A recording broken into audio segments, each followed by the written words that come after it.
Okay. Tingnan natin mga kapatid, itong kayabangan ng mga CFD at saka itong mga Katoliko. Tingnan natin. Kasi sabi nila sila raw ang gumawa ng Biblia.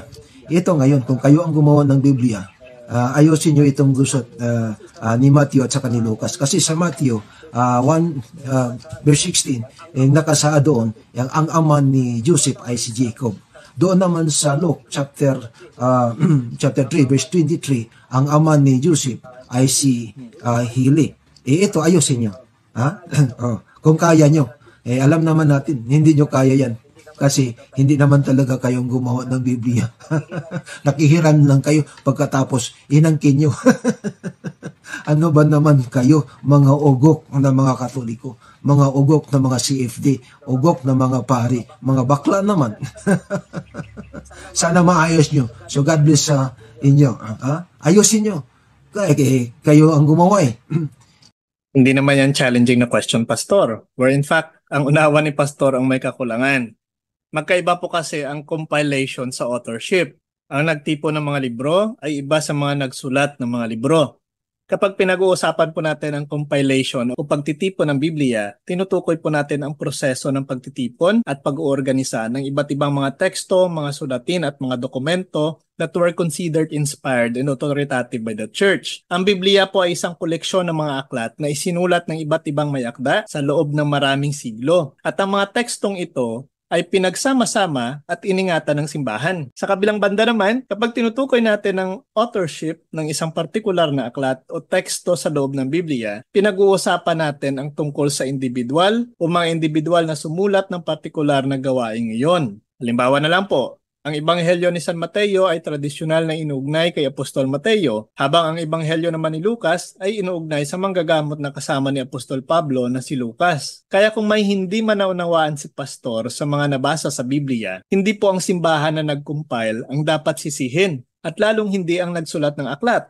Dahil kung susuriin naman natin ng mabuti, nasa taong nagbabasa lamang ang problema. Sa konteksto po ng talaangkan ni Jesus na nasulat sa Ebanghelyo ni San Mateo at Lucas, ang mga pagkakaiba po sa pagitan ng dalawang talaangkanan ay hindi naman nakikita ng mga Bible scholar bilang contradiction sa mga nagsulat, ngunit sa halip ay sinasadyang pinili talaga na ginawa ng mga may akda upang ihatid po ang iba't ibang theological messages sa kanilang mga tagapakinig. One of the possible explanation para po sa pagkakaiba ng genealogy of Joseph father between Matthew and Luke, na kung saan ang talaangkanan ni Jesus sa sulat ni Mateo ay nakabatay naman sa talaangkanan sa pamamagitan ni Jose, habang ang talaangkanan ni Jesus sa sulat ni San Lucas ay sumusubaybay naman sa angkan sa pamamagitan ni Maria. Makikita po natin sa larawan na ito na kung saan sa talaangkanan ni Mateo, sinasabi nito na si Jacob ang ama ni Jose. Samantala sa talaangkanan ni Lucas, binabanggit nito na si Heli bilang ama ni Jose. May contradiction ba? Marahil nga may pagkakaiba, pero wala namang mali po sa nasusulat. Bakit po? Dahil again and again, we need to interpret the Bible based on its context. Sa tradisyon po ng mga Hudyo, karaniwan para sa isang lalaki na ituring na manugang ng kanyang biyanan. At sa makatuwid ay parehong si Jacob at si Heli ay maaaring ituring na mga ninuno ni Jesus sa pamamagitan ni Jose at Maria. Ayon po sa pagkakabanggit. Paano po natin ito nasabi? Again, tanungin po natin yung talagang may mga pinag-aralan sa Biblia, ang mga Bible scholar. At ang interpretasyon na ito is supported by biblical scholars katulad po ni Raymond E. Brown na isang kilalang Bible scholar. In his book, The Birth of the Messiah, a Contemporary of the Infancy Narratives in the Gospels of Matthew and Luke, tinalakay po ni Brown ang mga talaangkanan na matatagpuan po sa Mateo at Lucas, at ipiniliwanag niya na binibigyan diin ng talaangkanan ni Mateo ang legal na pinagmulan ni Jose mula kay Haring David, habang ang talaangkanan naman ni Lucas ay nag-highlight sa angkan ni Maria na asawa ni Jose, na kung i-trace back natin, ito ay pabalik pa rin sa kay David. Diba? Ang interpretation ni Brown ay umaayon sa ideya na ang pagkakaiba sa talaangkanan ng ama ni Jose sa pagitan ni Mateo at Lucas ay hindi po magkasalungat, ngunit sa halip ay magkatugma, na nagbibigay ng iba't ibang mga pananaw sa ninuno ni Jesus. Pinapakita po nito na kung paanong nag-alok ang mga scholar ng Biblia ng mga insight at paliwanag na tumutulong po sa atin na maunawa ng mga komplikado ng mga teksto sa Biblia at mga teolohikong mga tema na kanilang inihatid. Diba? So kung may contradiction man o mali ito sa pananaw o sa pagkaunawa ni pastor, mainam siguro gumawa rin siya ng libro, ng commentary book at ipabasa ito sa mga Bible scholar kung sasang-ayunan ang kanyang interpretasyon. Then we'll see kung ano ba talaga ang totoo.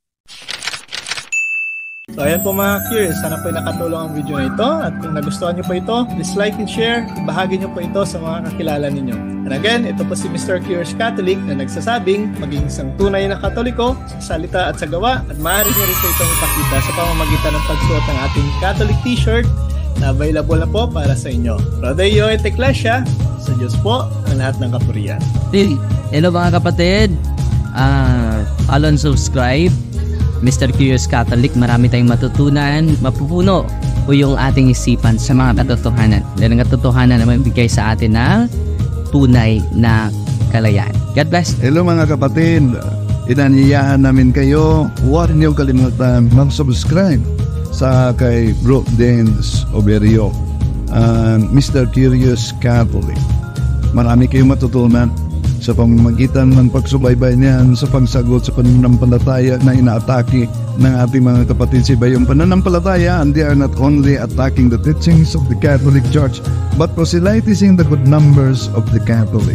At sa pamamagitan sa pagsunod ninyo nitong Mr. Curious Catholic Facebook page and YouTube channel, dami ninyong matutunan. Isabuhay natin ang ating matuto. Rodeo et Ecclesia. Hello po mga kapatid. Ito po si Kaburnoff ng Factbusters PH. Suportahan po natin si Brother Den sa kanyang Mr. Curious Catholic. Naku, napakadami pong mga matututunan sa kanyang programa. Kaya panoorin niyo po siya sa kanyang programa and God bless po sa inyong lahat mga kapatid.